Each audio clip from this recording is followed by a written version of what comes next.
How's it going, everybody? Justin here with Berserkers Ballistics, and today we're going to be talking about the PSA Jakl. The PSA Jakl has had many iterations before it. From my understanding, it was supposed to be a pistol first, but because of certain three-letter agencies and whatnot, they decided, let's go with a rifle instead. PSA has a couple different versions of this out. It is a 5.56 or a 300 blackout. You have a little more options with the 5.56, but this is the 300 blackout variant. With the 5.56 version, you can choose between a 13.7 inch barrel or a 14.5 inch barrel or a 16 inch barrel.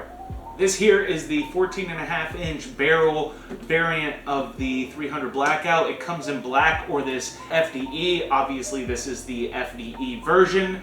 And like with most of my videos, let's get down to the buttstock. The buttstock is extendable. It has 7 different positions that you can have. Another thing that I find really cool about this is this cheek rest can be tilted upwards in case you have an elevated sight. For this sight that I'm running right now, this works just fine in the lower position. To move your buttstock back, there are 2 clips on the side. You just push them in and you can extend it or retract it however you want. Now slightly up from that, there is another button that allows the buttstock to fold. Now the buttstock doesn't attach completely here or lock into place, so it does move around a little bit, but it's stiff enough to where you could shake it a little bit and it won't fall back into place. Now because all of the mechanisms are in the upper, you are allowed to shoot while the buttstock is folded. Now let's move down to the pistol grip. The pistol grip is a Magpul MOE-SL grip, which I really like. It has a lot of texture on it, which allows ease of grip and getting it right into your shoulder, which is pretty nice. Now moving up from the pistol grip to the lower, we do have an AR-15 lower. Now if you wanted to swap out lowers, you will have to get a Jakl kit because their bolt catch is a little thicker than a regular bolt catch for an AR-15. The trigger guard is slightly extended, which I do like. It makes it easier to get in there and you don't really have to worry about catching on it, which is nice. I do like that a lot. Now the trigger itself is a PSA trigger that they put on all their AR-15s that they've just transferred onto the Jakl, which I like quite a bit. Now the first couple rounds that I put down range, it did feel kind of spongy, but after I would say probably the 3rd or 4th round, it started to loosen up a little bit and it started to feel really good in my hand. Now moving up, we have a monolithic upper with a Picatinny rail that goes all the way down. At the 1 and 11 o'clock positions, you do have some heat vents there as well. And then underneath that, you do have your M-LOK slots here. The M-LOK slots on here are on the 3, 6, and 9 position, which makes it easy for customization. Now in the middle of the handrail, you can see that there is a large chunk missing. Don't worry, that's on purpose because there is an adjustable gas block in here. Now to change the position, all you have to do is reach in and kind of use your fingers to spin the knob and you can audibly hear when it clicks into position.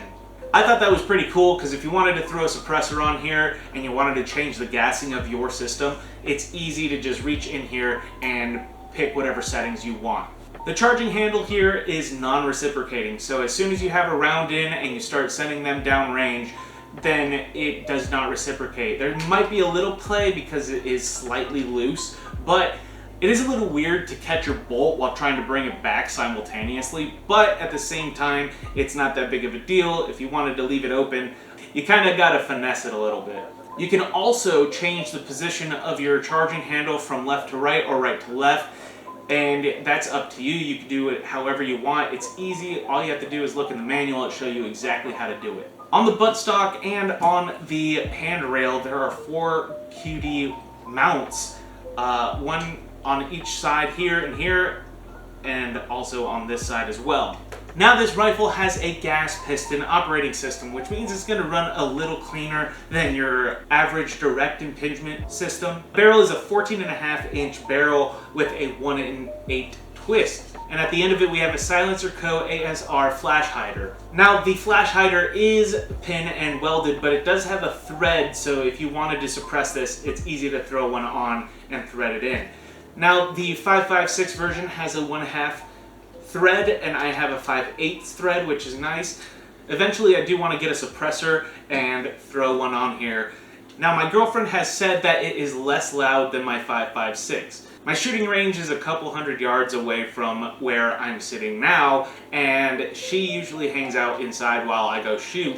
Just yesterday, she was telling me how much less noise this produces, and it's amazing. I love the fact that it's a little quieter than my 5.56. Now, I think that covers pretty much everything about the gun itself. If you have any questions, please leave it down in the comment section, and I will try to get to it as fast as I can.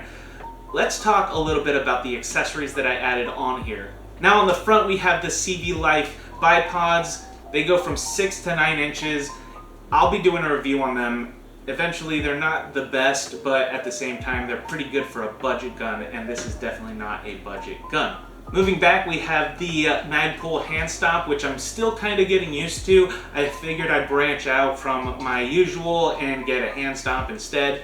It is a little weird to get into, but it does work very well. It keeps my hand in place and everything. I like it a lot. I'll be doing a review on this as well. Moving back, we have the HoloSun 510C, and it has a QD latch over here that is really easy to set up. You can just throw it on and you don't have to worry about any screws or anything. I'll be doing a review on this as well.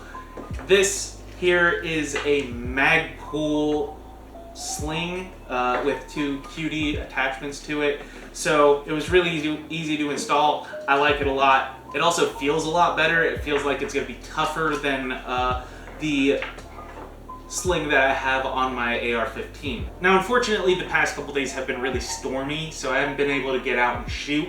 But I got this gun last week, and I put a couple hundred rounds down range last week, which was nice. And let me tell you, this thing works perfectly.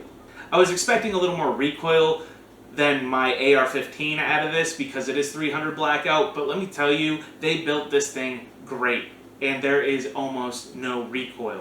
The first round I let off, I'm pretty sure I said, "Oh wow, that's sexy." My only gripes about this weapon is that this is loose, the charging handle is loose, and then there is a bit of play in between the upper and lower. But I'm not going to lie, those are things that I could live with. For how accurate this thing is and how well it shoots, I'm not going to complain anything about it besides those two things. For how accurate this thing shoots and how much recoil isn't on it, I am very satisfied with my purchase. If you want to get one yourself, go to the PSA website. They run about $1,300. Other variants may cost a little different. I think the 5.56 with a partial Picatinny rail at the front is slightly more expensive. Next week I will have a video on Monday and Thursday as well, and if you guys want to stick around for that, go ahead and subscribe. If not, then you shoot low. Anyways, I hope you guys have a great day. Keep safe and shoot straight.